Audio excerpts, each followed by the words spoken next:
Hello, welcome to Someday Farm. I'm Stephen Watson. This is today's Tàijíquán Tip.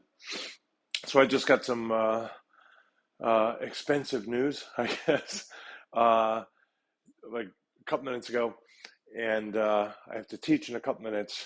So there's been no chance to process it, and not just process it, but sort of figure out how I'm going to solve it. And I don't know if I can afford to. But anyway, I have this kind of sticky, problematic thing in my head. Don't have the time to give it the attention that I'd like.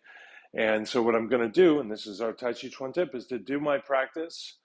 And rather than thinking about bringing energies into the body, and rather than thinking about circulating energies through the body, I'm thinking of the ways that energy can exit the body. Often we think about this just when we're doing a punch or something like that, and then it's really more about the target than the energy leaving the body for many people.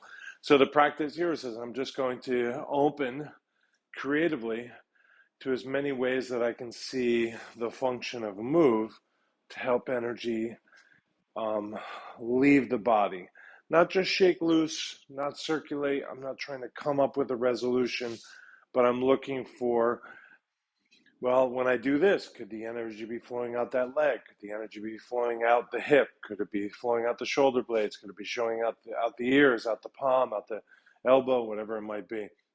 So I'm just thinking how anything that can be leaving the body